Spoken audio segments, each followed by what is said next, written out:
Iron Man இவரோட last movie, அதாவது Iron Man part 1ல Tony Stark கூடவே இருந்த ஒபடையா அவர் தான் மிகப்பெரிய வில்லனா இருந்தாரு. அந்த வில்லனை எப்படியோ அழிச்சு போயிடுச்சு. நம்ம அயன்மேன் வந்து ஓகேப்பா நான் தான் அயன்மேன் அப்படின்னு சொல்லி முத்திரையை பதிச்சிருந்தாரு. பிரஸ் கான்ஃபரன்ஸ்ல சொல்லியிருந்தாரு. இப்போ பிரச்சனையே அங்க இருந்தா ஸ்டார்ட் ஆகுது. இந்த ஒரு கிளிப்பிங்க ரஷ்யால இருக்க ஏதோ ஒரு மூலையில உட்காந்து ஒரு வயசான ஆள் கேட்டுட்டு உட்காந்துருக்காரு. பயங்கர மோசமான நிலைமையில பெட்ல படுத்து கிடக்குறாரு. இவர்கிட்ட பேசுறதுக்காக அவருடைய பையன் வராரு. அப்போ அந்த அப்பா என்ன சொல்றாருன்னா, என்னை மன்னிச்சிரு, என்னால முடிஞ்சது என்னோட அறிவை வந்து உங்ககிட்ட இருந்து டிரான்ஸ்ஃபர் பண்ண முடிஞ்சதே தவிர என்கிட்ட இந்த மாதிரி பணம்லாம் நிறைய கிடையாது அப்படின்ற மாதிரி சொல்றாரு. இந்த பையனோட பேரு இவான் வான்கோ. இவன் தான் இந்த படத்தோட மெயின் வில்லனு. வான்கோ என்ன பண்றான் அப்படின்னா, நம்ம அயன்மேன் எப்படி அந்த கேவுக்குள்ள உட்காந்து இந்த ஹேமர்லாம் வச்சு அடிச்சு ஒரு அயன்மேன் சூட் ரெடி பண்ணாரோ அதே மாதிரி இவனுக்குன்னே பிரத்யேகமா ஒரு ஆர்ட் கிரியேட்டர் ரெடி பண்றான். அங்க இருந்து கட் பண்ணா நம்ம ஸ்டார்க் எக்ஸ்போ. இந்த ஸ்டார்க் எக்ஸ்போல நிறைய யாரெல்லாம் புதுசா வந்து எக்ஸ்பெரிமெண்ட்லாம் கண்டுபிடிக்கிறாங்களோ அவங்களாம் வந்து அவங்களுடைய டெமான்ஸ்ட்ரேஷனை கொடுப்பாங்க. ஆனா இந்த டைம் பாத்தீங்க அப்படின்னா நம்ம டோனி ஸ்டார்க் அவரு தன்னுடைய பெருமையை தானே பயங்கரமா பேசிக்கிட்டு இருக்காரு. அந்த எக்ஸ்போ முடிச்சு அப்படியே வெளியே வரப்போ அடுத்த நாள் காலையில 9 மணிக்கு செனேட்ல இவர் ஆஜர் ஆகணும் அப்படின்ற ஒரு செய்தி வருது. எதனால அப்படின்னா இவருடைய இந்த அயன்மேன் சூட்லாம் இருக்குல்ல, அது வந்து மிகப்பெரிய த்ரெட்டா இருக்குது இந்த உலகத்துக்கு. அதனால திரும்பவும் கவர்மெண்ட் கிட்டே அதை கொடுக்கணும் அப்படின்ற மாதிரி அவர் மேல வந்து ஒரு குற்றம் சாட்டப்பட்டிருக்குது. ஆனா நம்ம டோனி என்ன சொல்றாருன்னா, நான் தான் அந்த சூட் நான் தான், அந்த சூட்டையும் என்னையும் பிரிக்கவே முடியாது. அந்த சூட்னால ஒரு பிரச்சனை வருது அப்படின்னா எனக்கு நானே துரோகம் பண்ணிக்கிற மாதிரி. சோ நான் அந்த சூட்டை கொடுக்க மாட்டேன், அந்த மாதிரி எந்த பிரச்சனையும் வரவும் வராது, நீங்க தைரியமா இருக்கலாம் அப்படின்ற மாதிரி அந்த செனேட்டர் ரொம்ப ஜாலியா லெஃப்ட் ஹேண்ட்ல நக்கலா டீல் பண்றாரு நம்ம டோனி. இந்த இடத்துல இன்னொரு புது கேரக்டர் இன்ட்ரோடியூஸ் பண்றாங்க. இவன் பேர் தான் ஜஸ்டின் ஹேமர். இவன் ஹேமர் இண்டஸ்ட்ரீஸ் அப்படின்ற வெப்பன் மேனுஃபேக்சரிங் கம்பெனியோட சிஇஓ. இவன் என்ன சொல்றான் அப்படின்னா, உங்க மேல எல்லாருக்கும் நம்பிக்கை இருக்கதான் செய்யுது அப்படின்னு எனக்கும் சொல்லணும் ஆசை தான். என்னோட வீட்டை திறந்து போட்டுட்டு நிம்மதியா போகணும்னு ஆசை தான். அந்த அளவுக்கு அமெரிக்கா சேஃபா இருக்கணும்னு எனக்கு ஆசை தான். ஆனா உண்மை என்னன்னா, நம்மளை சுத்தி ஏகப்பட்ட த்ரெட் இருக்குது. அதை எல்லாத்தையுமே உங்களால முன்கூட்டியே கணிச்சு பாத்திர முடியாது மிஸ்டர் டோனி அப்படின்ற மாதிரி சொல்லிட்டு உட்கார்றான். செனேட்டர் அந்த இடத்துல இன்னொரு ஆள் ஆஜராவது கூப்பிடுறாரு. அது வேற யாரும் கிடையாது, நம்ம டோனியோட ஃப்ரெண்டு ரோட்ஸ் தான். போன பாட்டுல பார்த்ததுக்கும் இந்த பாட்டுல பார்த்ததுக்கும் வித்தியாசம் இருந்திருக்கும். ஏன் இந்த கேஷ் சேஞ்ச் நடந்தது அப்படின்றத ஷார்ட்ஸ் வீடியோல சொல்றேன். அவர் பாத்தீங்க அப்படின்னா பல பக்கத்துக்கு அயன்மேனால இதுதான் பிரச்சனைகள், இதெல்லாம் விஷயங்கள் சொல்லி எழுதியிருக்காரு. அதுல ஒரு பர்டிகுலர் பக்கத்துல இருக்க பர்டிகுலர் பேஜ் பர்டிகுலர் பேராகிராஃபை படிக்க சொல்றாரு நம்ம செனேட்டர். நம்ம அயன்மேன் எந்த விதமான கவர்மெண்ட் பிரான்ச்சஸ் கூட சேர்ந்து செயல்படாதனால இவர் இந்த நேஷனுக்கு மிகப்பெரிய த்ரெட் அப்படின்ற மாதிரி போட்டுருக்கு. அதை தாண்டி அவர்கிட்ட இருக்க நல்ல விஷயங்கள் தான் அதிகமா இருக்கு அப்படின்னு சொல்ல வராரு. ஆனா நம்ம செனேட்டர் வந்து தடுத்துறாரு. அது மட்டும் இல்லாம ஒரு சில இமேஜஸ் போட்டு காமிக்கிறாங்க. அதுல பாத்தீங்க அப்படின்னா நம்ம அயன்மேன் சூட் மாதிரியே ஏகப்பட்ட சூட்ஸ் வந்து தயாரிக்கிறதுக்கு ஏகப்பட்ட விஷயங்கள் வந்து நடந்துகிட்டு இருக்குது. சில இடத்துல அது ஃபங்க்ஷனலாவும் இருக்கு அந்த சூட்ஸ்லாம் அப்படின்ற மாதிரி சொல்றாங்க. அப்ப நம்ம டோனி ஸ்டார்க் என்ன பண்றாரு, அதை எல்லாத்தையும் ஸ்கேன் பண்ணி அவர்கிட்ட இருக்க ஏஐ மூலமா அங்க ஆக்சுவலா என்ன நடக்குது அப்படின்றத போட்டு காமிக்கிறது. அதுல பாத்தீங்கன்னா ஃபுல்லா ஹேமர் இண்டஸ்ட்ரீஸ் தான் இந்த மாதிரி சூட்டை தயாரிக்கிறதுக்கு ட்ரை பண்ணிட்டு இருக்காங்க அப்படின்றது வெட்ட வெளிச்சமா தெரிஞ்சிருது. நீங்க இப்ப சொல்ல வேண்டியது எல்லாமே ஜஸ்ட் ஒரு தேங்க்ஸ் தான். ஏன்னா நான் சேஃப்டியை பிரைவேடைஸ் ஆக்கிட்டேன், அது முழுக்க என்னுடைய பொறுப்பு கீழே வந்துருச்சு அப்படின்னு சொல்லிட்டு அங்க இருந்து ரொம்ப ஸ்வாகா நடந்து போறாரு. அண்ட் இதெல்லாம் ஒரு பக்கம் நடந்துகிட்டு இருக்க நம்ம டோனி ஸ்டார்க் அடிக்கடி ஒரு விஷயத்தை செக் பண்ணிட்டே இருக்காரு. என்ன அப்படின்னா அவருடைய பிளட்ல எவ்வளவு டாக்ஸிசிட்டி லெவல் இருக்கு அப்படின்னு. இப்போதைக்கு 24% இருக்கு. இது எதனால அப்படின்னா அவருடைய ஆர்க் ரியாக்டர் இருக்குல்ல, அதுல பெலாடியம் அப்படின்ற முக்கியமான எலமெண்ட் இருக்குது. அந்த எலமெண்ட் பாத்தீங்க அப்படின்னா இந்த பெலாடியம் எந்த அளவுக்கு இவர் சக்தியை கொடுக்குதோ அதே அளவுக்கு இவர் பயங்கர வீக் ஆக்கிட்டு இருக்குது. அந்த விஷத்தை வந்து உடம்புக்குள்ள பரப்பிக்கிட்டே இருக்குது. அந்த இடத்துல நம்ம பெப்பர் பாட்ஸ் வராங்க. இந்த விஷயத்தை நம்ம பாட்ஸ் கிட்ட நம்ம அயன்மேன் சொல்லவே கிடையாது. அவங்க பெப்பர் பாட்ஸ் வந்து ஏகப்பட்ட கம்ப்ளைண்ட்ஸ் உள்ளார வராங்க. எதுக்காக நீங்க அதை வித்தீங்க, இந்த ஆர்ட்ஸ் எல்லாம் எதுக்கு வித்தீங்க, அதெல்லாம் ரொம்ப முக்கியமான விஷயங்கள், அது மட்டும் இல்லாம இந்த ஒரு விஷயத்தை நீங்க சைன் பண்ண மாட்டீங்க அப்படி இப்படின்னு ஏகப்பட்ட கம்ப்ளைண்ட்ஸோட வராங்க. அப்ப நம்ம டோனி என்ன சொல்றாருன்னா, சரி ஓகே இவ்வளவு பிரச்சனைகள் இருக்குல்ல, ஜஸ்ட் நான் ஒரே ஒரு சைன் போடுறேன், இந்த கம்பெனிக்கு நீ சிஇஓ ஆயிடு, எல்லாத்தையும் எடுத்து நீயே நடத்து அப்படின்னு சொல்ல நம்ம பெப்பர் பாட்ஸுக்கு என்ன சொல்றது என்ன ரியாக்ட் பண்ணதே தெரியல. சந்தோஷத்துல பயங்கரமா தகச்சு போயிடுறாங்க. கண்ணுல லைட்டா கண்ணீர்லாம் வருது. அண்ட் அடுத்த நாளே இந்த சிஇஓ சேஞ்சுக்கான வேலை நடக்குது. அப்போ லீகல் டீம்ல இருந்து ஒரு ஆள் வராங்க அப்படின்னு பெப்பர் பாட்ஸ் சொல்ல அது வேற யாரும் கிடையாது, இன்னொரு புது கேரக்டர், ஒரு முக்கியமான கேரக்டரோட இன்ட்ரோடக்ஷன். இவங்களோட பேரு நட்டாஷா ரோமனாஃப். அழகான பொண்ணுகளை பார்த்தா நம்ம டோனி எப்படி ரியாக்ட் பண்ணுவாரு அதே மாதிரி தான் ரியாக்ட் பண்றாரு. அண்ட் இப்பதான் அவங்களோட பிஏவான பெப்பர் பாட்ஸ் சிஇஓ ஆயிட்டாங்கல்ல, சோ அதனால எனக்கு தனியா ஒரு பிஏ வேணும், அது இந்த பொண்ணு தான் வேணும் அப்படின்ற மாதிரி கேட்க, தம்பி இந்த விளையாட்டுலாம் அந்த பொண்ணு கிட்ட வச்சுக்க முடியாது, மிகப்பெரிய லாஸ் சூட் மேல வந்து விழும், அதனால தயவு செய்து அமைதியா பொத்திக்கிட்டு அப்படின்ற மாதிரி பெப்பர் பாட் சொல்லிடுறாங்க. அது மட்டும் இல்லாம நம்ம டோனி கூடவே இருக்கிற ஹாப்பி அவர் பாத்தீங்க அப்படின்னா அப்பப்போ பாக்ஸிங் ட்ரைனிங் வந்து கொடுத்துட்டு இருக்காரு நம்ம டோனிக்கு. ஆனா அவர் அசால்ட்டா அடிச்சு நவுத்தி கீழே தள்ளுறாங்க நம்ம நட்டாஷா ரோமனாஃப். சம்திங் ஃபிஷி அப்படின்ற மாதிரி தான் இருக்குது. அண்ட் அப்படியே வந்து நம்ம பெப்பர் பாட்ஸா இருக்கட்டும், நம்ம டோனியா இருக்கட்டும், நட்டாஷா ரோமனாஃபா இருக்கட்டும், எல்லாமே பாத்தீங்கன்னா மொனாக்கோக்கு போறாங்க. அங்க வந்து கிராண்ட் பிரிக்ஸ் நடக்குது, அதாவது கார் ரேஸ் நடந்துகிட்டு இருக்குது. பக்கத்துலேயே பாத்தீங்கன்னா ஒரு மீட்டிங் ஆர் பார்ட்டி எப்படி வேணா சொல்லலாம். அங்க மிகப்பெரிய சிஇஓஸ் பிசினஸ் பீப்புள் எல்லாமே இருக்காங்க. அங்க நம்ம ஜஸ்டின் ஹேமரும் வரான். வந்து நம்ம டோனி கிட்ட பயங்கரமா வழியறான். எதுக்காக அப்படின்னா அடுத்த ஸ்டார்க் எக்ஸ்போல அவனுக்குன்னு சொல்லி ஒரு டைம் அலாட்மெண்ட் வேணும், நான் என்னோட டெக்னாலஜிஸ் எல்லாம் டெமான்ஸ்ட்ரேட் பண்ண போறேன் அப்படின்னு சொல்லிட்டு எப்படியாவது ஒரு சான்ஸ் கேட்டலாம்னு சொல்லிட்டு ரொம்ப ஃப்ரெண்ட்லியா நடிக்கிறான். ஆனா டோனி வந்துட்டு சரி நீ ஏதாவது ஒர்க் பண்ற மாதிரி கொண்டு வந்தீங்கன்னா உனக்கு ஒரு சான்ஸ் தரேன் அப்படின்னு சொல்லிட்டு டைரக்டா யார்கிட்டயுமே சொல்லாம அங்க கார் ரேஸ் நடந்துட்டு இருக்குன்னு சொன்னாலும் அதுல போய் கலந்துக்கிறாரு. இதை பார்த்த உடனே ஐயோ இங்க ஏதாவது மிகப்பெரிய பிரச்சனை வரப்போகுது அப்படின்னு சொல்லிட்டு நம்ம பெப்பர் பாட்ஸா இருக்கட்டும் ஹாப்பியா இருக்கட்டும் கார் எடுத்துட்டு கிளம்புறாங்க. இவங்க நினைச்ச மாதிரியே பிரச்சனை வருது. அந்த பிரச்சனை வேற யாரும் கிடையாது, இவான் வான்கோ தான், நம்ம படத்தோட வில்லன் தான். நம்ம ஆர்ட் ரியாக்டரை மட்டும் உருவாக்கல, அவன் கையில பாத்தீங்க அப்படின்னா மிகப்பெரிய ஒரு கயிறு மாதிரி இருக்குது. அந்த கையில பாத்தீங்க அப்படின்னா ஃபுல்லா எலக்ட்ரிசிட்டி அப்படியே விண்ணு வந்து ஓடிக்கிட்டு இருக்குது. அதை வச்சு அங்க வர கார்களை ஒரே வெட்டு 2 துண்டா போயிடுது. அதே மாதிரி நம்ம டோனியோட காரையும் வெட்டுறாரு. அது மட்டும் இல்லாம டோனியும் 2 வெட்டுறது தான் ட்ரை பண்றான். ஆனா அந்த டைம்ல கரெக்டா கார் எடுத்துட்டு வந்து நம்ம ஹாப்பி இவான் வான்கோ மேல மோதி கொஞ்சம் டைம் வாங்கி கொடுக்குறாப்ல. அந்த டைமை யூஸ் பண்ணிட்டு பெப்பர் பாட்ஸ் கொண்டு வந்த ஒரு சூட் கேஸ், அது ஜஸ்ட் சூட் கேஸ் மட்டும் கிடையாது, நம்ம அயன்மேனோட சூட், அதை போட்டுக்கிட்டு நம்ம அயன்மேன் பக்கவா ரெடியா வராரு. பட் இருந்தாலுமே அந்த எலக்ட்ரிசிட்டி இருக்கிறத கையில வச்சுக்கிட்டு நம்ம அயன்மேனை போட்டு சாத்தலாம் வான்கோ. பட் ஒரு கடத்துக்கு மேல அந்த 2 கயிறு இல்லைன்னா இவன் ஒண்ணுமே இல்லை அப்படின்றத தெரிஞ்சுக்கிட்டு அந்த கயிறையே கொஞ்சம் கொஞ்சமா மடக்கி அவன் பக்கத்துல போய் ஒரே குத்து இவான் வான்கோ அங்கே மயக்கம் அடைஞ்சு விழுந்துறான். போலீஸ் எல்லாம் வந்து அவனை அரெஸ்ட் பண்ணி கொண்டு போயிடுறாங்க. அரெஸ்ட் பண்ணப்பட்ட இவான் வான்கோ நம்ம டோனி போய் மீட் பண்றாரு. நீ வச்சிருக்கிறது டீசென்டான டெக் தான், பட் அந்த சைக்கிள்ஸ் பர் செகண்ட் இருக்குல்ல அது ரொம்ப கம்மியா இருக்குது. அதை மட்டும் நீ டபுள் பண்ண அப்படின்னா பயங்கரமான எனர்ஜி வந்து உற்பத்தியா இருக்கும். கொஞ்சம் ஃபைன் டியூன் பண்ணியிருந்தா நீ நார்த் கொரியா, ஈரான் அப்படி இல்லைன்னா பிளாக் மார்க்கெட்ல கூட வித்துருக்கலாம், நிறைய காசு சம்பாதிச்சிருக்கலாம் அப்படின்ற மாதிரி சொல்றாப்ல. நீ எல்லாம் கொள்ளக்காரனும் மொத்தமா சேர்ந்த குடும்பத்துல இருந்து வந்தவன் தானே, உன்னோட ஸ்டாக் இண்டஸ்ட்ரீஸ் எத்தனை பேரோட வாழ்க்கை அழிச்சிருக்கு தெரியுமா அப்படின்னு இவான் வான்கோ சொல்ல. சரி அதெல்லாம் இருக்கட்டும், இந்த டிசைன் உனக்கு யார் கொடுத்தது அப்படின்னு டோனி கேட்க, எங்க அப்பா ஆண்டன் வான்கோ கொடுத்தாரு. அது மட்டும் இல்லாம உனக்கு கொள்றது சான்ஸ் கிடைச்சுமே நான் சும்மா அவனை விட்டு வச்சேன்னு நினைக்கிறியா? கடவுளுக்கும் ரத்தம் வரும் அப்படின்னு ஒருத்தவன் காமிச்சான் அப்படின்னா அவனை பார்த்து மக்கள் எல்லாம் பயப்படுவாங்க. அது மட்டும் இல்லாமல் அந்த கடவுளுக்கு ரத்தம் வந்தது தெரிஞ்சுதுன்னா சுறாமியின் மாதிரி இருக்கிற வில்லன்ஸ் எல்லாரும் கிளம்பி வருவாங்க. அதை ஜஸ்ட் நான் இங்கேருந்து உட்காந்து பார்த்தா மட்டும் போதும் அப்படின்ற மாதிரி சொல்றான். ஆனால் இன்னொரு பக்கம் யாரோ ஒரு ஆளு நம்ம இவான் வான்கோக்கு அந்த ஜெயில இருந்து தப்பிக்கிறதுக்கு ஹெல்ப் பண்றாங்க. நம்ம இவான் வான்கோ மாதிரியே ஒரு ஆளை அதே மாதிரி ஜெயில் ட்ரெஸ்ஸை போட்டு உள்ளார அனுப்புறாங்க. அண்ட் கூடவே ஒரு பாம்பையும் கொடுத்து அனுப்புறாங்க. இவான் வான்கோ அந்த ஆளை அடிச்சு அங்கேயே நவுத்திட்டு பாம்பை செட் பண்ணிட்டு கிளம்பி போயிடுறான். ஸோ பாம்பு அங்கே வெடிக்குது. ஸோ தட் இவான் வான்கோ செத்த மாதிரி வெளி உலகத்துக்கு ப்ரொஜெக்ட் ஆகுது. அண்ட் நம்ம வான்கோவை முகத்துல துணியை போட்டு மூடி ஒரு இடத்துக்கு கொண்டு வராங்க. அங்க பார்த்தா ஜஸ்டின் ஹேமர் இருக்கான். நானும் மோஸ்ட்லி சிமிலர் தான், நம்ம 2 பேரோட கோலும் ஒரே மாதிரி தான் இருக்கு. ஒரே ஒரு டிஃபரன்ஸ் என்ன அப்படின்னா உனக்கு தேவையான ரிசோர்ஸ்லாம் என்கிட்ட இருக்குது, அதை நான் உங்ககிட்ட கொடுக்குறேன், அண்ட் எனக்கு தேவையான விஷயங்களை நீ செஞ்சு கொடுக்கணும் அப்படின்ற மாதிரி சொல்ல 2 பேரும் வந்து ஓகே டீல் அப்படின்னு சொல்லி ஒத்துக்கிறாங்க. நம்ம டோனியோட வீட்டுக்கு நம்ம ரோட்ஸ் ரொம்ப கோபமா வராரு. என்ன நினைச்சிட்டு இருக்க, நீ பண்ற வேலைக்கெல்லாம் ஒவ்வொரு டைமும் இந்த கவர்மெண்ட் கிட்ட நான் தான் போய் பதில் சொல்ல வேண்டியதா இருக்குது, எவ்வளவு டார்ச்சர் பண்றாங்க தெரியுமா, இந்நேரம் உன் வீட்டு வாசல்ல போலீஸ் படையே வந்து நின்று இருக்கும், இந்த அயன்மேன் சூட் எல்லாத்தையும் கேப்சர் பண்ணி கொண்டு போயிட்டே இருப்பாங்க அப்படின்னு சொல்ல நம்ம டோனி எந்த பதிலுமே சொல்லாம அமைதியா உட்காந்துருக்காரு. அப்பதான் தெரியுது அவர் இருக்கிறதுக்கு ரொம்ப டயர்ட் ஆகிட்டே போறாரு அப்படின்னு. அவரோட செஸ்ட்ல இருந்து பழைய ஆர்க் எடுக்கிறப்போ அப்படியே புகஞ்சு இருக்குது. அதாவது அவ்வளவு எனர்ஜி அதை கன்சியூம் பண்ணுது. நம்ம டோனியோட பாடியும் அவ்வளவு வீக் ஆகுது. ஸோ திரும்பவும் இன்னொரு புது பெலாடியம் இருக்கிற அந்த ஆர்க் ரியாக்டரை திரும்ப எடுத்து மாட்டுறாரு. அதே பக்கம் டீல் போட்டாங்க இல்லையா நம்ம 2 வில்லன்ஸ், அதாவது Justin hammer and Ivan Van Gogh. So அவங்க 2 பேரும் காமிக்கிறாங்க. நம்ம ஜஸ்டின் ஹேமர் என்ன பண்றான் அப்படின்னா இவான் வான்கோக்கு அங்க மிகப்பெரிய ரோபோட்ஸ் நிறைய செஞ்சு வச்சிருக்கான். இதெல்லாம் எதுக்காக அப்படின்னா நம்ம டோனி ஸ்டார்க் மாதிரியே மிகப்பெரிய சூட்ஸ் எல்லாம் உருவாக்கி அவனோட பெட்டரா இருக்கணும், அவனோட பயங்கரமான வெப்பன்ஸ் எல்லாம் உருவாக்கணும் அப்படின்றது தான் நம்ம ஜஸ்டின் ஹேமரோடைய முழு எண்ணமுமே முழு கோலு. இது வந்து ஓரளவுக்கு ரெடியா இருக்குது. இதை இன்னும் பயங்கரமா வந்து ரெடி பண்றதுக்காக தான் இப்போ இவான் வான்கோ இவன் உள்ளார சேர்த்திருக்கான். இவான் வான்கோ அங்க இருக்க செக்யூரிட்டி சிஸ்டம் எல்லாத்தையும் ஈஸியா அப்படியே சக்குன்னு பிரேக் பண்ணி உள்ளார போயிடுறான். அந்த சாஃப்ட்வேர்ல இருக்க ஃபயர்வால் எல்லாத்தையும் அசால்ட்டா நொறுக்கிட்டு உள்ளார போறான்.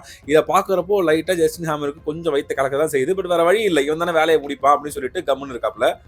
அடுத்தது பாத்தீங்கன்னா நம்ம டோனி ஸ்டார்க்கோட வீட்டுல ஒரு பார்ட்டி நடக்குது. ஐ திங்க் இது அவருடைய பர்த்டே பார்ட்டின்னு நினைக்கிறேன். அந்த இடத்துல பாத்தீங்கன்னா நட்டாஷா ரோமனாஃப் அவருக்கு வந்து வாட்ச் எல்லாம் எடுத்து கொடுக்கறதுக்கு வராங்க. அப்ப நம்ம டோனி ஸ்டார்க் என்ன கேட்கிறாரு, சரி இதுதான் உன்னுடைய கடைசி பர்த்டே பார்ட்டியா வந்தா நீ அதை எப்படி செலிப்ரேட் பண்ணுன்னு கேட்க, எனக்கு எப்படி செலிப்ரேட் பண்ணணும்னு தோணுதோ, யார் கூட செலிப்ரேட் பண்ணணும்னு தோணுதோ அதை வந்து கம்ப்ளீட்டா செஞ்சு முடிச்சிடணும் அப்படின்ற மாதிரி சொல்ல நம்ம டோனி ஸ்டார்க் என்ன பண்றாரு, சரி எப்படி நம்ம செத்துருவோம்னு தெரிஞ்சுட்டு பயங்கரமா பார்ட்டி பண்றாரு. அதுவும் என்ன அந்த அயன்மேன் சூட்டோடய பார்ட்டி பண்றாரு. இதை வந்து பாக்குறப்ப பெப்பர் பாட்ஸுக்கு பயங்கர கோவம் வருது. அதை தாண்டி ரோட்ஸ் அங்க வராது, அவருக்கு இன்னும் பயங்கர கோவம் வருது. நம்ம பெப்பர் பாட்ஸ் போய் பேசி பாக்குறாங்க. உனக்கு போதை ஓவர் ஆயிடுச்சு, அளவுக்கு மீறி போய்கிட்டு இருக்குது, எல்லையை மீறி போகுது, இப்போ பார்ட்டி முடிஞ்சிருச்சுன்னு இங்க இருக்க எல்லாருக்கும் அனௌன்ஸ் பண்ணிட்டு மரியாதை சூட்டை கழட்டி வச்சுட்டு தூங்கு அப்படின்னு சொல்ல நம்ம டோனி ஸ்டார்க் என்ன பண்றாரு, ஆமா நம்ம பெப்பர் பார்ட்டி சொன்ன மாதிரியே பார்ட்டி முடிஞ்சிருச்சு, ஆனா ஆஃப்டர் பார்ட்டி இன்னும் ஒரு 15 நிமிஷத்துல ஆரம்பிச்சிடும் அப்படின்ற மாதிரி சொல்ல நம்ம ரோட்ஸுக்கு வேற வழியே கிடையாது. அங்க இருக்கிற one of the Iron Man suits, அதாவது அயன்மேன் சூட் மாதிரியே இருக்கிற வார் மிஷின் அப்படின்ற சூட்டை போட்டு ரெடியாக வந்து நிக்கிறாரு. அந்த இடத்துல நம்ம அயன்மேனுக்கும் வார் மிஷினுக்கும் ஒரு சண்டை வருது. நொறுங்குது, அந்த வீடே நொறுங்குது, சல்லியா நொறுங்குது. 2 பேரும் மாத்தி அடிச்சுக்கிறாங்க. யாருமே வந்து ஜெயிக்கிற மாதிரி இல்ல, யாரும் தோக்குற மாதிரியும் இல்ல. கடைசியில பாத்தீங்கன்னா 2 பேரும் கையில பவரை ரெடியா வச்சு நிக்கிறாங்க. நீ கையை கீழே போடுன்னு சொல்ல 2 2 பேரும் கையை கீழே போற மாதிரி இல்ல, 2 பேரும் பவர் ரிலீஸ் பண்றாங்க. அங்க ஒரு மிகப்பெரிய எக்ஸ்ப்ளோஷன் நடக்குது. இதை பார்த்து நம்ம வார் மிஷின், அதாவது நம்ம ரோட்ஸ் பயங்கர அப்செட் ஆகுறாரு. அந்த சூட்டோடய அங்கேருந்து கிளம்புறாரு. நான் இதை எதை பத்தியுமே கவரை இல்லாம டோனி ஸ்டார்க்கு ரொம்ப கேஷுவலா ஜாலியா உட்காந்து டோனட் சாப்பிட்டுக்கிட்டு இருக்காரு. அந்த இடத்துல நம்ம நிக் ஃபியூரி வராரு. இவர் ஆல்ரெடி நீங்க பார்த்துருப்பீங்க, ஷீல்டோடைய ஹெட் இவர் தான். என்னதான் நடக்குது, இருக்கிற பிரச்சனையை அதிகமாக்கிட்டே போற, நீ மட்டும் தான் இந்த உலகத்திலேயே எனக்கு ஒரே ஒரு கன்சர்ன் கிடையாது, எனக்கு நிறைய வேலை இருக்குது அப்படின்னு சொல்லிக்கிட்டே இருக்கிறப்போ அங்க நட்டாஷா ரோமனோஃப் வராங்க. பட் டிஃப்ரெண்ட் காஸ்டியூம்ல வராங்க, ஒரு அசாசின் மாதிரி வராங்க. அப்பதான் நம்ம நிக் ஃபியூரி சொல்றாரு, இவங்க ஷீல்டோடைய ஒரு மெம்பர், ஷீல்டோடைய ஒரு ஏஜென்ட் அப்படின்னு. எப்போ டோனி ஸ்டார்க்கு உடம்பு சரியில்லாம போகுது அப்படின்னு தெரிஞ்சதோ அப்பவே அவரை பத்தி ஃபுல்லா ஸ்டடி பண்றதுக்காக தான் நம்ம நட்டாஷா ரோமனோஃப் உள்ளார இறக்கிருக்காங்க. அப்போ நம்ம டோனி ஸ்டார்க்கோட கழுத்திலே ஒரு ஊசியை சொல்லுவாங்க, அதுல லித்தியம் டை ஆக்சைடு இருக்குது. இப்போதைக்கு அவர் உடம்புல பரவிட்டு இருந்தா அந்த ஒரு விஷத்தை கொஞ்சம் கண்ட்ரோல் பண்ணி வச்சிருக்குது. அப்போ நிக் ஃபியூரி என்ன சொல்றாருன்னா, நீ இது வரைக்கும் எல்லா எலமெண்ட்ஸையும் ட்ரை பண்றேன்னு சொல்ற, ஆனா என்ன கேட்ட அப்படின்னா இன்னும் நீ ஃபுல்லா ட்ரை பண்ணி முடிக்கல, இன்னும் ட்ரை பண்ணாது ஒண்ணு இருக்குது அப்படின்ற மாதிரி சொல்றாரு. அண்ட் இன்னொரு பக்கம் 2 வில்லன்ஸை காமிக்கிறாங்க. இன்னொரு பக்கம் நம்ம 2 வில்லன்ஸை காமிக்கிறாங்க. இவான் மேன்கோ என்ன பண்றான், அந்த ரோபோட்ஸ் எல்லாத்தையும் ரெடி பண்ணிட்டு இருக்கான். ஆனா அதனுடைய அந்த ஹெட் பாத்தீங்க அப்படின்னா ஒரு ஆள் உள்ளார போற மாதிரி இல்ல. நம்ம ஹேமர் என்ன கேட்டான், உள்ளார ஒரு ஆள் போகணும், அந்த ஆள் தான் வந்து இந்த ரோபோட்ஸ் எல்லாம் கண்ட்ரோல் பண்ணணும், அந்த மாதிரி ரெடி பண்ணி கொடு அப்படின்ற மாதிரி கேட்டா, இவன் என்ன சொல்றான், ட்ரோன்ஸ் தான் பெட்டர், ட்ரோன் வச்சு கண்ட்ரோல் பண்ணலாம், ஹியூமன் வச்சா ப்ராப்ளம் வரும் அப்படின்ற மாதிரி இவன் இஷ்டத்துக்கு பண்ணிட்டு இருக்கான் இவான் மேன்கோ. அப்ப நம்ம ஹேமர் என்ன சொல்றான், இங்க பாரு, நீ கேட்ட மாதிரி உனக்கான பறவையெல்லாம் நான் வந்து எடுத்து வந்து கொடுத்துருக்கேன், கஷ்டப்பட்டு இந்த பறவை எடுத்து வந்து கொடுத்தா இது ஏன் பறவை கிடையாது, எனக்கு என்னோட பறவை தான் வேணும் அப்படின்னு சொல்ற. இது எல்லாத்துக்கும் ஒரு லிமிட் இருக்குது. எனக்கு இப்போ தேவை இந்த மிகப்பெரிய ரோபோட்ஸ் எல்லாமே ரெடி ஆகணும், ஸ்டார்க் எக்ஸ்போல எனக்கு இந்த டெமான்ஸ்ட்ரேஷன் பண்ணியே ஆகணும், அது வரைக்கும் தான் உனக்கு டைம் அப்படின்ற மாதிரி சொல்லிட்டு போறான். அண்ட் வார் மிஷினர் ரோட்ஸ் எடுத்துட்டு போனார் இல்லையா, அதை டைரக்டா கொண்டு போயிட்டு அந்த ஆர்மி கிட்ட, மிலிட்டரி கிட்ட தான் வந்து காமிக்கிறாரு. ஸோ அவருடைய ஹெட் வந்து பார்த்துட்டு இது ஃபுல்லா ஃபங்க்ஷனல் தானே, ஸோ இப்பவே அந்த ஹேமர், ஜஸ்டின் ஹேமர் உள்ளார கூட்டுவாங்க, இந்த மிஷினை எப்படி ஃபுல்லா வெப்பனைஸ் பண்றது அப்படின்ற பொறுப்பு அவங்க கிட்ட கொடுக்குன்னு சொல்றப்போ நம்ம ரோட்ஸ்க்கு பயங்கர டிசப்பாயிண்ட் ஆகுது. என்ன திரும்ப அவங்க கிட்ட கொண்டு வந்து கொடுக்கணுமா, இது இன்னும் ஃபுல்லா ரெடி ஆச்சா இல்லையா, இதனுடைய பிரச்சனை என்னன்னு நமக்கு தெரியாது அப்படின்ற மாதிரி சொல்ல வர, இதெல்லாம் எதுவும் நீ என்கிட்ட பேசாத, இது என்னோட ஆர்டர் அப்படின்ற மாதிரி ஆர்டர் கொடுத்துட்டு போயிடுறாரு. அண்ட் இன்னொரு பக்கம் நிக் ஃபியூரி அண்ட் நம்ம டோனி ஸ்டார்க் 2 பேரும் உட்காந்து பேசிக்கிட்டு இருக்காங்க. ஆமா, உன்னோட செஸ்ட்ல இருக்குது, அது வந்து அன்ஃபினிஷ் டெக்னாலஜி தானே. ஏன்னா அவங்க அப்பா என்ன சொன்னார்னா, இந்த ஆர்க் ரியாக்டர்ன்றது மிகப்பெரிய ஒரு டெக்னாலஜி, ஃபியூச்சர்ல மிகப்பெரிய எனர்ஜியை வந்து பயங்கரமா உருவாக்கக்கூடிய ஒரு டெக்னாலஜி. இந்த அளவுக்கு பெரிய எனர்ஜினா அந்த நியூக்ளியர் ரியாக்டர் இருக்குல்ல, அதுவே ட்ரிபிள் ஏ சைஸ் பேட்டரி அளவுக்கு தெரியும், அந்த அளவுக்கு பெரிய டெக்னாலஜி அது. சரி, இந்த ஆண்டான் வான்கோன்றது யாரு அப்படின்னு நம்ம டோனி கேட்க, உங்க அப்பாவுடைய அப்படியே இன்னொரு சைடு தான் அந்த ஆண்டான் வான்கோ. உங்க அப்பா வந்து டெக்னாலஜிக்காக, ஃபியூச்சருக்காக உழைச்சிட்டு இருக்கப்போ இதை காசு பார்க்குற ஒரு பொருளா தான் ஆண்டான் வான்கோ பார்த்தான். இது உங்க அப்பாவுக்கு தெரிய வந்தோடனே வேலையை விட்டு தூக்கிட்டாரு. நான் அப்பாயின்ட் பண்ண ரஷ்யாக்காரனுங்க, இவனால எந்த பிரோஜனமும் தெரிஞ்ச உடனே இவனை தூக்கி சைபீரியால போட்டானுங்க. அங்க 20 வருஷமா ஜெயில இருந்தான். அங்கதான் இந்த இவான் வான்கோ அவன் பையனும் வளர்ந்தான். சரி, நான் எல்லா விஷயத்தையும் ட்ரை பண்ணல, இன்னொரு எலமெண்ட்ஸ் எல்லாம் இருக்கு அப்படின்ற மாதிரி சொன்னீங்களே, அது என்ன அப்படின்ற மாதிரி கேட்க, உங்க அப்பா என்ன சொன்னார்னா, இதுக்கான அறிவு உங்ககிட்ட மட்டும்தான் இருக்குது. உங்க அப்பா சொன்ன அந்த ஆள் நீதானா, நீயே யோசி அப்படின்ற மாதிரி நிக் ஃபியூரி சொல்ல, எனக்கு என்னமோ அவங்க அப்பாவை பத்தி நீங்க தப்பா புரிஞ்சு வச்சுக்கீங்கன்னு நினைக்கிறேன். அவர் பயங்கர கோல்டான, பயங்கர கால்குலேட்டிவான ஆளு. அது மட்டும் இல்லாம அவர் லவ் பண்ணதும் கிடையாது, அப்படியே அவர் லவ் பண்ணதாலுமே என்கிட்ட சொன்னதும் கிடையாது. அதனால ஃபியூச்சரே என்ன நம்பிதான் இருக்குன்னு அவர் சொன்னதா நீங்க சொல்றீங்களா, அதெல்லாம் நான் நம்பவே முடியல அப்படின்ற மாதிரி டோனி சொல்ல, அந்த இடத்துல ஒரு மிகப்பெரிய பாக்ஸ் எடுத்து வந்து கொடுக்குறாங்க. இது உங்க அப்பா கொடுத்தது, இதை நான் வந்து உங்ககிட்ட கொடுக்குறேன், அடுத்த விஷயங்களை என்ன பண்ணணுன்றதை நீயே கண்டுபிடிச்சிக்கோ அப்படின்ற மாதிரி சொல்லிட்டு போறாங்க. அது மட்டும் இல்லாம வெளி உலகத்துக்கான கம்யூனிகேஷன் எல்லாத்தையுமே வந்து கட் பண்றாங்க. எப்போ இந்த சொல்யூஷனை வந்து நம்ம டோனி கண்டுபிடிக்கிறாரோ அப்பதான் இவருக்கு விடுதலையும் கிடைக்கும். அண்ட் இன்னொரு பக்கம் அந்த வார் மிஷினை வெப்பனைஸ் ஆக்குறதுக்கான வேலையை நம்ம ஹேமர் பாக்குறான். அவன் கிட்ட இருக்கிற மிகப்பெரிய வெப்பன்ஸ் எல்லாத்தையும் கொண்டு வந்து காமிக்கிறான். விதவிதமான கன்ஸ், ராக்கெட்ஸ் எல்லாத்தையும் கொண்டு வந்து கொடுக்குறான். அது எல்லாத்தையும் கொடுத்துட்டு போங்க அப்படின்ற மாதிரி ரோட் சொல்லி அனுப்புறாப்ல. அண்ட் இன்னொரு பக்கம் டோனி அவங்க அப்பா கொடுத்துட்டு போன பாக்ஸ் அதை எடுத்து பாக்குறாரு. அதுல பாத்தீங்க அப்படின்னா புக்ல வந்து ஏகப்பட்ட ஃபார்முலாஸ் எழுதப்பட்டிருக்குது. அது இல்லாம வீடியோ டேப்ஸ் இருக்கு. அந்த வீடியோ டேப்ஸ் ஒரு பக்கம் ஓடிக்கிட்டு இருக்கு. அதுல 2 முக்கியமான விஷயத்தை அவங்க அப்பா சொல்றாரு, அதாவது ஹார்வர்ட் ஸ்டார்க் சொல்றாரு. ஒன்னு, சிட்டி ஆஃப் த ஃபியூச்சர் அப்படின்னு சொல்லி ஒரு விஷயத்தை உருவாக்கி வச்சிருக்காரு. இதை இப்போதைக்கு என்னால் டெவலப் பண்ண முடியல, இந்த டைம்ல இருக்க டெக்னாலஜினால நான் வந்து லிமிட் பண்ணப்பட்டிருக்கேன். ஆனா ஃபியூச்சர்ல உனக்கு நிறைய டெக்னாலஜிஸ் கிடைக்கும், நிறைய வந்து எக்ஸ்போஷர் கிடைக்கும், அதை வச்சு நீ இதை பயங்கரமா டெவலப் பண்ணணும். அது மட்டும் இல்லாம என்னுடைய பெஸ்ட் அண்ட் மிகப்பெரிய இன்வென்ஷனே நீதான் அப்படின்ற மாதிரி சொல்றாரு. இப்பதான் நம்ம டோனிக்கு புரியுது, இது வரைக்கும் நம்ம அப்பாவுக்கு நம்ம மேல கொஞ்சம் கூட பாசம் இல்லை அப்படின்னு நினைச்சவருக்கு கிடையவே கிடையாது, அவர் இது வரைக்கும் உழைச்சது எல்லாமே இவருக்காக தான் அப்படின்ற மாதிரி புரிய வருது. அடுத்த நாள் பாத்தீங்க அப்படின்னா நம்ம டோனி டேரக்டா அவருடைய ஆஃபீஸுக்கு போறாரு. அங்க நம்ம சிஇஓ பெப்பர் பாட்ஸ் இருக்காங்க. அவங்க கிட்ட போயிட்டு, இல்ல சாரி நான் பண்ணதெல்லாம் தப்பு தான் அப்படின்னு சொல்ல போறாரு. இல்ல எனக்கு வந்து இந்த மாதிரி பிரச்சனைகள்லாம் இருக்குதுன்னு சொல்ல போறாரு. ஆனா இது வரைக்கும் அந்த மனுஷன் அந்த மாதிரி ஒரு விஷயத்த பண்ணதே கிடையாது. எல்லாத்தையுமே ரொம்ப திமிரா தென்னாவட்டா தான் வந்து டீல் பண்ணிட்டு இருந்தாரு. நம்ம பெப்பர் பாட்ஸ் என்ன பண்றாங்க, எனக்கு மீட்டிங் இருக்குது அப்படின்னு சொல்லி கிளம்பி போயிடுறாங்க. அந்த இடத்துல அவருடைய ஆஃபீஸ்ல சிட்டி ஆஃப் ஃபியூச்சர் இல்ல சிட்டி ஆஃப் டுமாரோன்னு சொல்லி நம்ம ஹார்வர்ட் ஸ்டார்க் சொல்லிட்டு இருந்தார் இல்லையா, அதுக்கான சின்ன ஒரு ப்ரோட்டோடைப் அங்க இருக்குது. அதை எடுத்துட்டு அவருடைய லேபுக்கு வராரு. அதை வந்து ஏஐ மூலமா ஃபுல்லா அனலைஸ் பண்ணி பாக்குறாரு. அதுல இருக்க இந்த ட்ரீஸ், ஷாப்ஸ், பில்டிங்ஸ் இது எல்லாத்தையும் அடிச்சுக்கே தள்ளுறாரு. அங்க இருக்கிற பாத்வேஸ், அதாவது ரோட்ஸ் இருக்குல்லையா, அது எல்லாத்தையும் ஒன்னாக்கி நடுவுல வந்து பாத்தீங்கன்னா ஒரு சின்ன ஒரு குளோப் மாதிரி இருக்கு, ஒரு ரவுண்ட் மாதிரி இருக்குது. இது ரெண்டத்தையும் கம்பைன் பண்ணி ரிசல்ட் என்ன வருது அப்படின்னு ஏஐ கிட்ட கேட்க அந்த இடத்துல ஒரு புது எலமெண்ட் உருவாகுது. இதுதான் அவருடைய நெஞ்சில இவ்வளவு நேரம் பிரச்சனை கொடுத்துட்டு இருந்த அந்த பல்லாடியத்துக்கு மிகப்பெரிய ரீப்ளேஸ்மெண்ட். ஆனா இதை ப்ராப்பரா பிசிக்கலா உருவாக்கணும் இல்லையா, அதுக்கான வேலை அடுத்தது நடக்குது. பயங்கரமான ஒரு எனர்ஜி சோர்ஸை வந்து ரெடி பண்றாரு. அப்படி ரெடி பண்ணிக்கிட்டு இருக்கப்போ அந்த இடத்துல ஒரு ஷீல்டு இருக்குது. இது என்ன ஷீல்டு?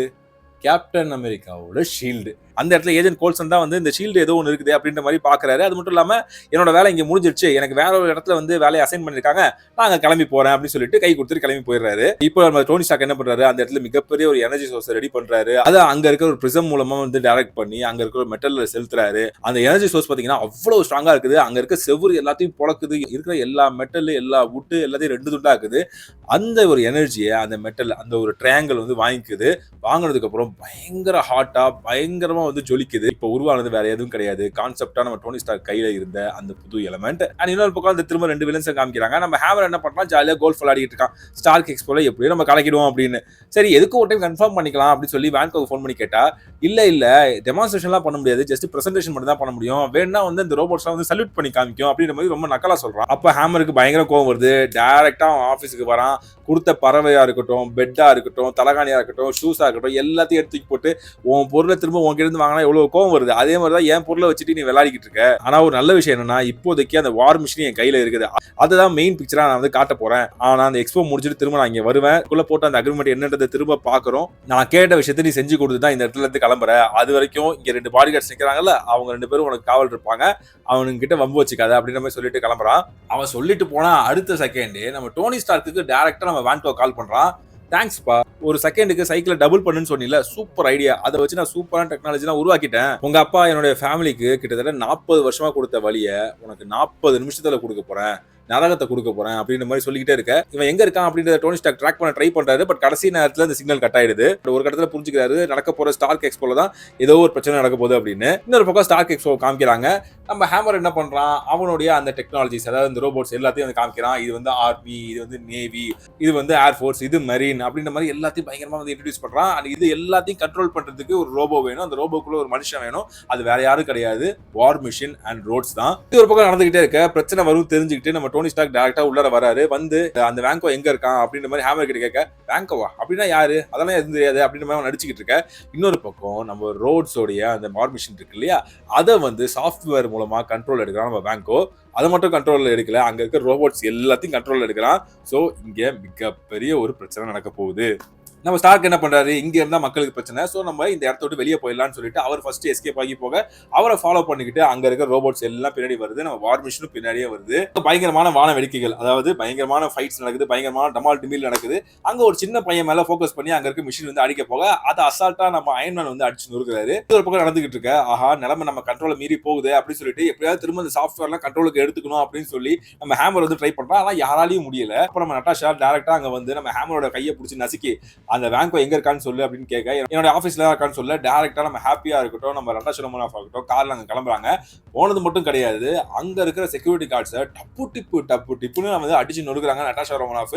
இன்னொரு பக்கம் ஹாப்பி என்ன பண்றாரு, ஒரே ஒரு செக்யூரிட்டி கார்டை அடிச்சு நொறுக்கிட்டு இருக்க அந்த சமயத்துல கிட்டத்தட்ட 10 பேர் அடிச்சு நொறுக்கிட்டு அவங்க பாட்டில் அசால்ட்டா போயிட்டே இருக்காங்க. எல்லாத்தையும் அடிச்சு நொறுக்கிட்டு அங்க உள்ளார போய் பார்த்தா அங்க வேங்கோ இல்ல. அண்ட் இன்னொரு பக்கம் ஸ்டில் அயன்மேனை ஃபாலோ பண்ணிட்டு நிறைய ரோபோட்ஸ் வந்துட்டு இருக்குது. நம்ம அயன்மேன் வந்து எப்படியோ வந்து இங்கேயும் அங்கேயும் தப்பிச்சு போலான்னு பாக்குறாரு. கடைசியா பாத்தீங்கன்னா மிகப்பெரிய ஒரு குளோப் மாதிரி இருக்குது. அந்த குளோபுக்கு உள்ளார பூது சரசரன்னு மேல வராரு. கால்குலேஷன் எல்லாம் போட்டு மேல வராரு. இந்த கால்குலேஷன் எல்லாம் வந்து அந்த மிஷினால போட முடியல. எல்லாம் போய் அந்த குளோப்ல வந்து செவுத்துல போய் முட்டிக்குதுங்க, எல்லாம் வெடிச்சிருக்குங்க. அண்ட் இருந்தாலுமே ரோடியோட வார் மிஷினை இன்னும் அந்த வேங்கோ வந்து ஃபாலோ பண்ணிட்டு தான் இருக்கான், இன்னும் கண்ட்ரோல் பண்ணிட்டு தான் இருக்கான். அதை வச்சு டோனி ஸ்டார்க்கை எப்படியோ பிடிக்கிறான். அவங்க 2 பேரும் ஒரு இடத்துல போய் மோதி கீழே விழுறாங்க. எப்படியாவது ரோடியை வச்சு அயன்மேனை முடிச்சிடணும் அப்படின்னு சொல்லி ட்ரை பண்ணிட்டு இருக்கப்போ ஹேமரோட ஆஃபீஸ்க்குள்ள நோட்ஜா நட்டாஷா ரோமனோஃப் எப்படியோ ரோடியோட அந்த மிஷினை வந்து கண்ட்ரோல் எடுக்கிறாங்க. ஆக்சுவலா என்ன ஆயிடுச்சு அப்படின்னா, சாஃப்ட்வேர் மூலமா நம்ம வேங்கோ என்ன பண்ணிருக்கான், ரோடியோட மிஷினை ஃபுல்லா வந்து ப்ரோக்ராம் பண்ணிட்டு போயிருக்கான், அயன்மேனை ஃபுல்லா டிஸ்ட்ராய் பண்ற மாதிரி. பட் இப்போ வந்து ரோடியோட சூட்டை ஃபுல்லா கண்ட்ரோல் எடுத்து திரும்ப ரீபூட் பண்ணி நார்மல் நிலைமைக்கு கொண்டு வந்துறாங்க நட்டாஷா ரோமனோஃப். அது மட்டும் இல்லாம உங்களோட வைட்டல்ஸ் எல்லாம் ரொம்ப நல்லா இருக்குது, எனர்ஜி லெவல்ஸ் ரொம்ப சூப்பரா இருக்குது, பரவாயில்லையே நீங்க வந்து கண்டுபிடிச்ச புதிய எலமெண்ட் ஒர்க் ஆகுது போலயே அப்படின்ற மாதிரி பயங்கரமா பாராட்டுறாங்க நம்ம அயன்மேன் நட்டாஷா ரோமனோஃப். அண்ட் எப்படியோ இந்த கால் வந்து நம்ம பெப்பர் பாட்ஸுக்கு கனெக்ட் ஆயிடுது. எது வைட்டல்ஸ் நல்லா இருக்குதா, அப்போ உனக்கு ஏதோ பிரச்சனை இருக்குது அவங்க உயிருக்கு, இதையா என்கிட்ட சொல்லவே இல்லை அப்படின்னு சொல்லி அவங்க ஒரு பக்கம் சண்டை போட்டுட்டு இருக்காங்க. சரி ஓகே, இப்போ திரும்பவும் வந்து மீதி இருக்க ரோபோட்ஸ் என்ன நோக்கி வந்துகிட்டு இருக்குது, அது எல்லாத்தையும் அடிச்சு நொறுக்கி முடிச்சுட்டு அதுக்கப்புறம் நான் வந்து பேசுறேன் அப்படின்ற மாதிரி சொல்றாரு நம்ம அயன்மேன். நம்ம ரோட்ஸா இருக்கட்டும், நம்ம டோனி ஸ்டார்க் இருக்கட்டும், 2 பேரும் சேர்ந்து அங்க இருக்க ரோபோட்ஸ் எல்லாத்தையும் அடிச்சு வெளுன்னு எடுத்து பாதியா நறுக்கி போட்டுறாங்க. ஃபைனலா மிகப்பெரிய ரோபோட் வந்து இறங்குது. அதுக்கு இன்னும் எனர்ஜி லெவல்ஸ் வந்து மீதி இருக்க ரோபோட்ஸோட அதிகமா இருக்குது. அது யாரு அப்படின்னா வேற யாரும் கிடையாது, நம்ம இவான் வான்கோ ரோபோட்குள்ள உட்காந்து வரான். இந்த டைம் பாத்தீங்கன்னா வெறும் கையில அந்த எலக்ட்ரிசிட்டி கையில எடுத்துட்டு வரல, அது ரோபோட்டோடய எடுத்துட்டு வந்திருக்கான். அதை வச்சு திரும்பவும் போட்டு பொழிச்சு சாட்டையில அடிக்கிற மாதிரி போட்டு 2 பேரும் அடிச்சு நொறுக்குறான். இந்த இடத்துல நம்ம டோனி ஒரு ஐடியா கொடுக்குறாரு நம்ம ரோட்ஸ்க்கு. நம்ம ஸ்டார்டிங்ல ஒண்ணு பண்ணோம் தெரியுமா, 2 பேருமே வந்து கையை இறக்காம பவரை ரிலீஸ் பண்ணோம்ல, அது எனக்கு திரும்ப வேணும் அப்படின்னு கேட்க 2 பேரும் திரும்ப அதே மாதிரி கையை 2 பேரும் இறக்காம பவரை ரிலீஸ் பண்றாங்க. மிகப்பெரிய எக்ஸ்ப்ளோஷன் நடக்குது. வில்லன் அங்கேயே சாகுறான். பட் அவன் செத்தாலும் செத்ததுக்கு அப்புறமும் சாவடிக்கிறான். இதுக்கு ரோபோட்ஸ் எல்லாமே பாத்தீங்க அப்படின்னா ஆட்டோ டெஸ்ட்ராய் மோடுக்கு போகுது, எல்லாம் வெடிக்க போகுது. அப்படி ஒரு ரோபோ நம்ம பெப்பர் பாட்ஸுக்கு பக்கத்துலயே இருக்குது. இதை தெரிஞ்ச உடனே பறக்கிறாரு நம்ம டோனி ஸ்டார்க்கு. பறந்து போய் சரசரன்னு போய் நம்ம ஹீரோயினை போய் காப்பாத்துறாரு. காப்பாத்தி கொண்டு போய் மேல ரூஃப்ல நிப்பாட்டாரு. நம்ம பெப்பர் பாட்ஸுக்கு ஐயோ எப்பா இந்த ஸ்ட்ரெஸ் எல்லாம் என் பாடி தாங்காது, நான் இந்த சிஇஓ பதவியெல்லாம் ரிசைன் பண்றேன், எனக்கு உங்க ஆபீஸும் வேணாம் ஒண்ணும் வேணாம், நான் நிம்மதியா வாழ்க்கையை பாத்துக்கிறேன்ப்பா அப்படின்னு சொல்லிட்டு இருக்கப்போ நம்ம அயன் மேன் அவங்க சமாதானப்படுத்துறதுக்காக ஒரு கிஸ் அடிக்கிறாரு. நம்ம டோனி சொல்றாரு, இது வரைக்கும் மோசமான விஷயங்கள் நிறைய நடந்துருச்சு, உனக்கு நான் வந்து நிறைய கஷ்டத்தை கொடுத்துட்டேன், அதுக்கு சாரி, அண்ட் நீ என்ன ரொம்ப நல்லாவே வந்து பாத்துக்கிட்டேன், நிறைய அன்பு செலுத்திருக்க அப்படின்ற மாதிரி சொல்றாரு. அண்ட் இன்னொரு பக்கம் நட்டாஷா ரோமனோஃப் டோனியை பார்த்தீங்கன்னா அசஸ் பண்றதுக்காக தானே வந்திருந்தாங்க. அவங்க வந்து இவருடைய ஹெல்த்தை மட்டும் அசஸ் பண்ணல, இவர் வந்து இந்த ஷீல்டுக்குள்ள வரதுக்கு தகுதியான ஆளா இல்லையான்றதுக்காக அசஸ் பண்ணி ஒரு மிகப்பெரிய டாக்குமெண்ட்டே வந்து போட்டு வச்சிருக்காங்க. அதுல பாத்தீங்க அப்படின்னா இவருக்கு மோசமான பிஹேவியர் இருக்குது, செல்ஃப் ரெஸ்ட்ரிக்டிவ் மோட்லயே இருப்பாரு, நார்சிசிஸ்டிக்கான ஆளு அப்படின்ற மாதிரி எழுதி வச்சிருக்காங்க. பட் இருந்தாலுமே ஷீல்டுக்குள்ள ரெக்ரூட் ஆகிறதுக்கு Iron Man okay, but Tony Stark no அப்படின்னு எழுதி கொடுத்துருக்காங்க. அது எப்படிங்க என்னையவே ரிஜெக்ட் பண்ணிட்டு திரும்ப என்னையவே செலக்ட் பண்ண முடியும்? ஜஸ்ட் கன்சல்டன்டா மட்டும் சேர்த்துக்கலாம் ஐடியா வச்சிருக்கோம் அப்படின்னு நம்ம நிக் ஃபியூரி சொல்ல, சாரி என்ன உங்களால அஃபோர்ட் பண்ண முடியாதுன்னு சொல்லிட்டு அவர் அங்கேயிருந்து கிளம்பிடுறாரு. இந்த படம் இதோட முடியுது. அண்ட் இன்னொரு பக்கம் போஸ்ட் கிரெடிட் சீன், அஃப்கோர்ஸ் அதுதான் மார்வலோடைய சிக்னேச்சரே. ஒரு பக்கம் ஏஜென்ட் கோல்சன் எனக்கு இன்னொரு இடத்துல வேலைக்கு அசைன் பண்ணிருக்காங்க அப்படின்னு சொல்லிட்டு போனார் இல்லையா, அங்க போய் பாத்தீங்கன்னா ஒரு ஹேமர் விழுந்து கிடக்குது. இந்த ஹேமர் என்னன்றது நமக்கு நல்லாவே தெரியும், தோருடைய ஹேமர் தான். ஆக்சுவலா இந்த படத்துக்கு அப்புறம் தான் தோருடைய படம் வந்துச்சு. பட் ஒரு வெரைட்டி இருக்கணும்ன்றதுக்காக நான் தோருடைய படத்தினுடைய எக்ஸ்பிளேஷன் உங்களுக்கு முன்னாடியே சொல்லிட்டேன். ஸோ இந்த படத்தினுடைய எக்ஸ்பிளேஷன் உங்களுக்கு பிடிச்சதா இல்லையா, இந்த படம் உங்களுக்கு பிடிச்சதா இல்லையா, நான் எக்ஸ்பிளைன் பண்ண விதம் உங்களுக்கு பிடிச்சதா இல்லையான்றத கமெண்ட் செக்ஷன் சொல்லுங்க. அந்த வீடியோ பிடிச்சதா லைக் பண்ணுங்க, ஷேர் பண்ணுங்க, மறக்காம கமெண்ட் பண்ணுங்க. அந்த சேனலுக்கு சப்ஸ்கிரைப் பண்ணிட்டு பக்கத்துல பெல் ஐகானை கிளிக் பண்ணிட்டு ஆல் ஆப்ஷன் சூஸ் பண்ணிக்கோங்க. அண்ட் இதே மாதிரி இன்னொரு சூப்பரான வீடியோட உங்களுக்கு மீட் பண்றேன். நன்றி, வணக்கம்.